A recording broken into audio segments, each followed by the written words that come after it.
ଦାନିଏଲ ଅଧ୍ୟାୟ 8। ବେଲଶସ୍ଚର ରାଜାର ରାଜତ୍ୱର ତୃତୀୟ ବର୍ଷରେ ମୁଁ ଦାନିଏଲ ପ୍ରଥମ ଦର୍ଶନର ଉତ୍ତାରେ ଆଉ ଏକ ଦର୍ଶନ ପାଇଲି। ପୁଣି ମୁଁ ଦର୍ଶନ କ୍ରମେ ଦେଖିଲି।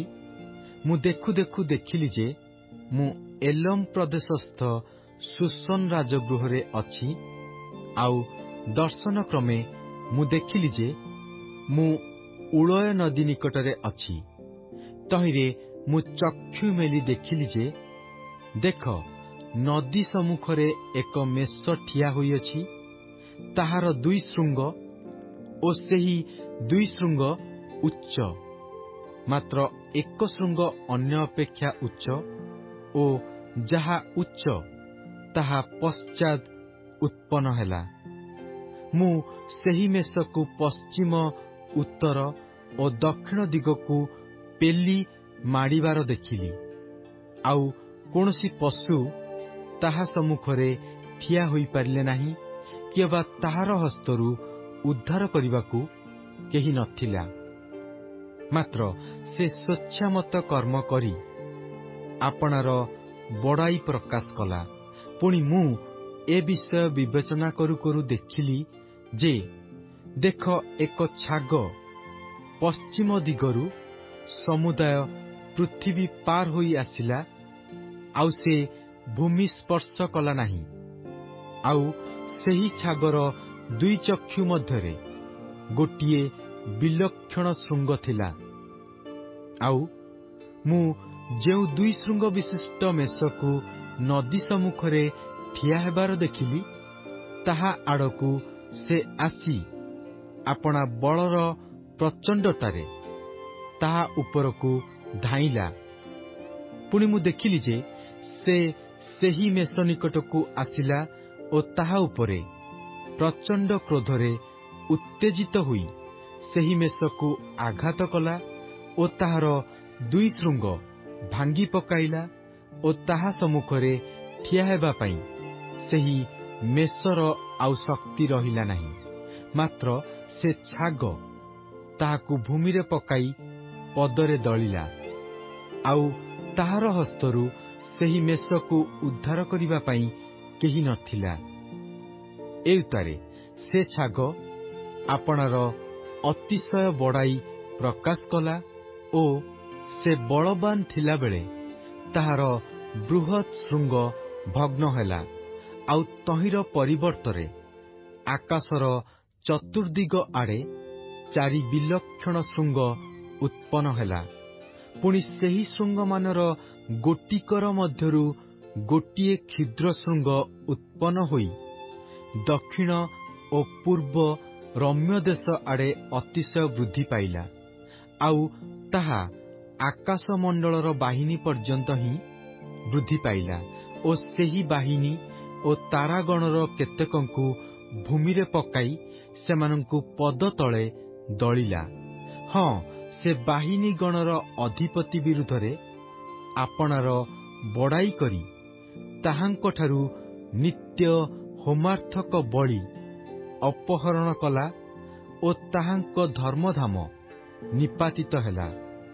ପୁଣି ଆଜ୍ଞା ଲଙ୍ଘନ ହେତୁରୁ ନିତ୍ୟ ହୋମବଳି ସହିତ ବାହିନୀ ତାହା ହସ୍ତରେ ସମର୍ପିତ ହେଲା ଓ ସେ ସତ୍ୟତାକୁ ଭୂମିରେ ନିପାତ କଲା। ଆଉ ସ୍ୱେଚ୍ଛାମତ କର୍ମ କରି ଭାଗ୍ୟବାନ ହେଲା। ଏ ଉତ୍ତାରେ ମୁଁ ଏକ ପବିତ୍ର ବ୍ୟକ୍ତି କଥା କହିବାର ଶୁଣିଲି। ଆଉ ଯେ କଥା କହିଲେ ତାଙ୍କୁ ଅନ୍ୟ ଏକ ପବିତ୍ର ବ୍ୟକ୍ତି ପଚାରିଲେ, ନିତ୍ୟ ହୋମବଳି ଓ ଧ୍ୱଂସକାରୀ ଆଜ୍ଞା ଲଙ୍ଘନ ଓ ଦଳିତ ହେବା ନିମନ୍ତେ ଧର୍ମଧାମର ଓ ବାହିନୀର ସମର୍ପଣ ହେବା ବିଷୟକ ଯେଉଁ ଦର୍ଶନ, ତାହା କେତେ କାଳ ପର୍ଯ୍ୟନ୍ତ ହେବ? ତହିଁରେ ସେ ମୋତେ କହିଲେ, 200 300 ସନ୍ଧ୍ୟା ଓ ପ୍ରାତଃକାଳ ପର୍ଯ୍ୟନ୍ତ ତହିଁ ଉତ୍ତାରେ ଧର୍ମଧାମ ପରିଷ୍କୃତ ହେବ। ଅନନ୍ତର ମୁଁ ଦାନିଏଲ ଏହି ଦର୍ଶନ ପାଇଲା ଉତ୍ତାରେ ତାହା ବୁଝିବା ପାଇଁ ଚେଷ୍ଟା କଲି। ଆଉ ଦେଖ, ମନୁଷ୍ୟାକୃତି ଏକ ବ୍ୟକ୍ତି ସମ୍ମୁଖରେ ଠିଆ ହେଲା। ପୁଣି ଉଳୟ ନଦୀ ମଧ୍ୟରୁ ମୁଁ ମନୁଷ୍ୟର ରବ ଶୁଣିଲି। ସେ ଡାକି କହିଲେ, ହେ ଗାବ୍ରିଏଲ, ଏହି ମନୁଷ୍ୟକୁ ଦର୍ଶନର ତାତ୍ପର୍ଯ୍ୟ ବୁଝାଇ ଦିଅ। ତହିଁରେ ମୁଁ ଯେଉଁ ସ୍ଥାନରେ ଠିଆ ହୋଇଥିଲି ସେ ସ୍ଥାନର ନିକଟକୁ ସେ ଆସିଲେ। ପୁଣି ସେ ଆସନ୍ତେ ମୁଁ ଭୀତ ହେଲି ଓ ମୁହଁ ମାଡ଼ି ପଡ଼ିଲି। ମାତ୍ର ସେ ମୋତେ କହିଲେ, ହେ ମନୁଷ୍ୟ ସନ୍ତାନ, ବୁଝ, କାରଣ ଏହି ଦର୍ଶନ ଶେଷ କାଳ ବିଷୟକ। ସେ ମୋତେ କଥା କହୁ କହୁ ମୁଁ ଭୂମି ଆଡ଼େ ମୁଖ କରି ଘୋର ନିଦ୍ରାଗ୍ରସ୍ତ ହେଲି। ମାତ୍ର ସେ ସ୍ପର୍ଶ କରି ମୋତେ ଠିଆ କରାଇଲେ। ଆଉ ସେ ମୋତେ କହିଲେ, ଦେଖ, କ୍ରୋଧର ପରିଣାମ ସମୟରେ ଯାହା ଘଟିବ ତାହା ଆମ୍ଭେ ତୁମ୍ଭକୁ ଜଣାଇବା, କାରଣ ଏହା ନିରୂପିତ ଶେଷ କାଳର କଥା। ତୁମ୍ଭେ ଯେଉଁ ମେଷ ଦେଖିଲ ତାହାର 2 ଶୃଙ୍ଗ ମାଦୀୟ ଓ ପାରସିକ ରାଜା। ପୁଣି ସେ ଲୋମସ ଛାଗ ଯବନ ଦେଶର ରାଜା ଓ ତାହାର 2 ଚକ୍ଷୁର ମଧ୍ୟସ୍ଥାନରେ ଥିବାର ବୃହତ୍ ଶୃଙ୍ଗ ପ୍ରଥମ ରାଜା।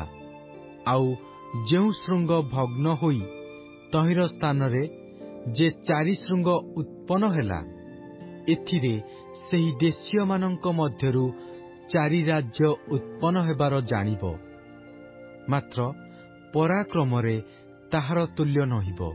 ପୁଣି ସେମାନଙ୍କ ରାଜ୍ୟର ପରିଣାମ ସମୟରେ ଯେତେବେଳେ ଆଜ୍ଞାଲଙ୍ଘନକାରୀମାନଙ୍କର ଆଜ୍ଞାଲଙ୍ଘନ ସମ୍ପୂର୍ଣ୍ଣ ହେବ, ସେତେବେଳେ ଭୟଙ୍କର ବଦନ ଓ ନିଗୂଢ଼ ବାକ୍ୟଜ୍ଞାନୀ ଏକ ରାଜା ଉତ୍ପନ୍ନ ହେବ। ସେ ବଳରେ ପରାକ୍ରାନ୍ତ ହେବ, ମାତ୍ର ତାହାର ନିଜ ବଳରେ ନୁହେଁ। ଆଉ ସେ ଆଶ୍ଚର୍ଯ୍ୟ ରୂପେ ବିନାଶ କରିବ ଓ ଭାଗ୍ୟବାନ ହୋଇ ସ୍ୱଚ୍ଛାମତ କାର୍ଯ୍ୟ କରିବ। ଆଉ ସେ ପରାକ୍ରମୀଗଣକୁ ଓ ପବିତ୍ର ଲୋକମାନଙ୍କୁ ବିନାଶ କରିବ।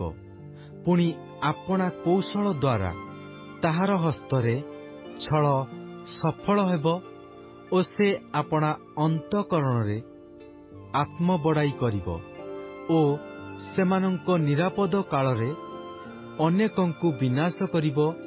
ଆହୁରି ସେ ଅଧିପତିଗଣର ଅଧିପତିଙ୍କ ପ୍ରତିକୂଳରେ ଠିଆ ହେବ, ମାତ୍ର ସେ ବିନା ହସ୍ତରେ ଭଗ୍ନ ହେବ। ଆଉ ସନ୍ଧ୍ୟା ଓ ପ୍ରାତଃକାଳ ବିଷୟରେ କଥିତ ଦର୍ଶନ ସତ୍ୟ, ମାତ୍ର ତୁମ୍ଭେ ଏହି ଦର୍ଶନ ମୁଦ୍ରାଙ୍କିତ କର, କାରଣ ତାହା ଆଗାମୀ ଅନେକ ଦିନର କଥା। ଅନନ୍ତର ମୁଁ ଦାନିଏଲ କ୍ଳାନ୍ତ ହେଲି ଓ ଅନେକ ଦିନ ପର୍ଯ୍ୟନ୍ତ ପୀଡ଼ିତ ହେଲି। ତହିଁ ଉତ୍ତାରେ ମୁଁ ଉଠି ରାଜକାର୍ଯ୍ୟ କଲି। ଆଉ ମୁଁ ସେହି ଦର୍ଶନରେ ଚମତ୍କୃତ ହେଲି। ମାତ୍ର କେହି ସେହି ଦର୍ଶନ ବୁଝିଲେ ନାହିଁ।